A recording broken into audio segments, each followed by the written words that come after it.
नमस्कार। Something in between के 128वें episode में आप सभी का स्वागत है।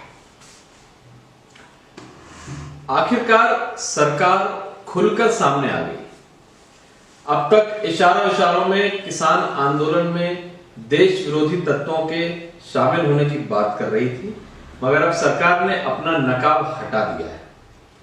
पहले मीडिया में सूत्रों के हवाले से किसान आंदोलन में अतिवादी वाम संगठनों की घुसपैठ का मामला चला, फिर कृषि मंत्री नरेंद्र सिंह तोमर ने इसकी पुष्टि की। उन्होंने साफ साफ कहा कि हन्नान मोल्ला और किसान नेता उग्रह जैसे लोग सरकार और किसानों के बीच होने वाले समाधान की राह में रोड़ा बने हुए हैं। तोमर ने साफ साफ कहा कि किसान आंदोलन के बहाने देश विरोधी ताकतों को अपना एजेंडा चलाने की अनुमति नहीं दी जाएगी। मतलब साफ है, सरकार किसान आंदोलन को ध्वस्त करने के लिए कई स्तरों पर प्रयास कर रही है। यह प्रयास तब शुरू हुए हैं जब पहली बार इस वार्ता में गृह मंत्री अमित शाह के शिरकत करने के बाद भी समझौता नहीं हो पाया।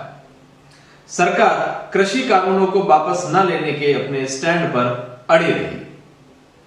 न्यूनतम समर्थन मूल्य एमएसपी को कानूनी बनाने की मांग को दो टूक स्वर में ठुकरा दिया। जवाब में किसान संगठनों ने कहा कि कृषि कानूनों की वापसी और एमएसपी पर कानूनी गारंटी के बिना बात नहीं बनने वाली।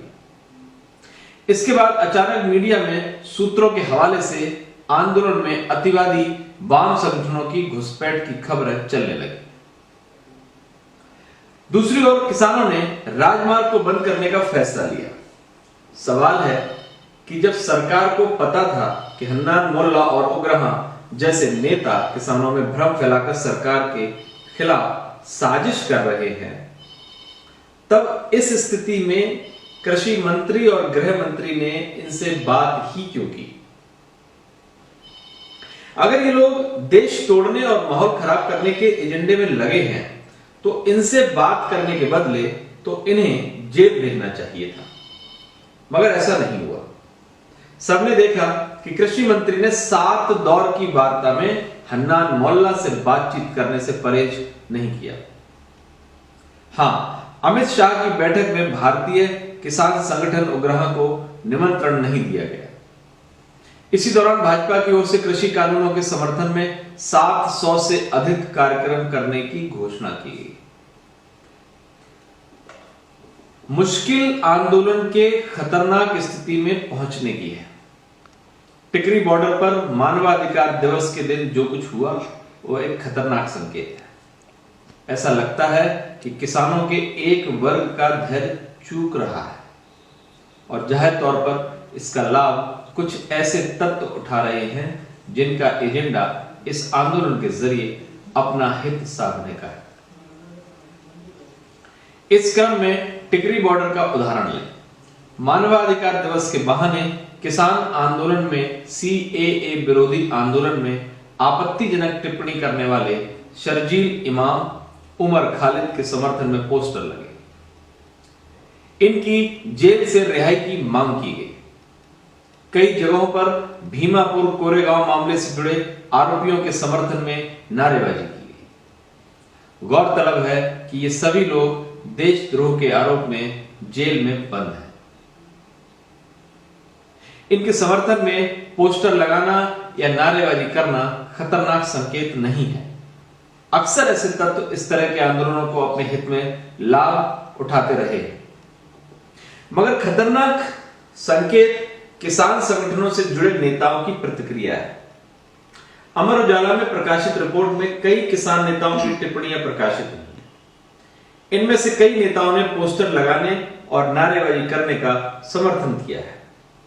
मसलन पटियाला के किसान नेता गुरपिंदर सिंह ने कहा कि चाहे सीएए विरोधी लोग हों या कोई अन्य संगठन, सरकार ने उनके साथ अन्याय किया है।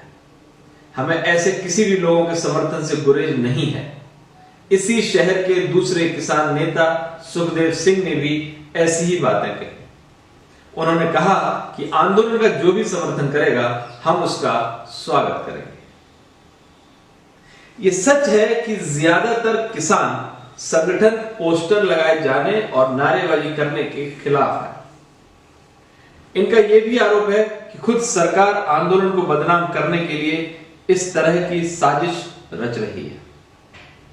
हालांकि चिंता की बात यह है कि किसान संगठन से जुड़े नेताओं के एक वर्ग में ऐसे तत्वों के प्रति सहानुभूति है। जाहिर तौर पर यह बेहतर संकेत नहीं है। इससे न सिर्फ किसान आंदोलन को नुकसान होगा, बल्कि सरकार को इस आंदोलन पर सवाल उठाने का सियासी मौका भी हाथ लगेगा।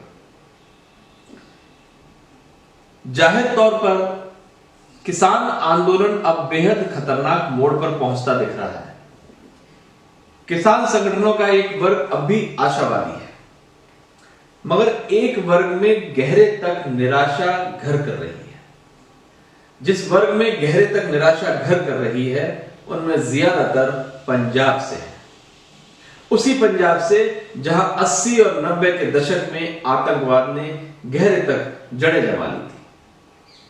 सवाल है कि क्या किसानों में छाई ये निराशा और हताशा क्या गुल खिलाएगी? क्या ये देश की सुरक्षा के लिए शुभ संकेत है? चिंता की बात सरकार का रवैया भी है। ऐसा लगता है कि सरकार भी चाहती है कि आंदोलन बदनाम हो। सरकार को लगता है कि बदनामी होते ही आंदोलन खत्म हो जाएगा। आंदोलन खत्म होगा तो उसकी जीत हो जाएगी। मगर सरकार यह नहीं सोच रही कि यह जीत उसे किस कीमत पर हासिल होगी। सरकार कानून को बरकरार रखने के अपने सियासी एजेंडे में सफल तो हो जाएगी, मगर इसका नुकसान पूरे देश को उठाना होगा। सवाल है कि अब क्या किया जाना चाहिए। जाहिर तौर पर लोकतंत्र में बातचीत के जरिए समाधान निकालने से बेहतर कोई दूसरा विकल्प नहीं है। सरकार को चाहिए कि वह हठी रवैया छोड़कर साफ मन से किसानों से बात करे। अगर सरकार और कानून सही हैं तो वह बेहतर ढंग से किसान संगठनों से संवाद कर बीच का रास्ता निकालेंगे। सरकार को समझना होगा कि यह आंदोलन धीरे धीरे ऐसे नए स्वरूप की ओर बढ़ता दिख रहा है जिसका खामियाजा सारे देश को भुगतना पड़ सकता है। यह समय हर हाल में सियासी जीत हासिल करने का नहीं है। यह समय हट त्याग कर किसानों के बीच पहुंचने का है। किसानों के बीच ये विश्वास पैदा करने का है कि यह देश सिर्फ और सिर्फ उन्हीं का है। जाहिर तौर पर इस आशय का संदेश देने के लिए सरकार को अपने रवैये में बदलाव लाना होगा। नमस्कार।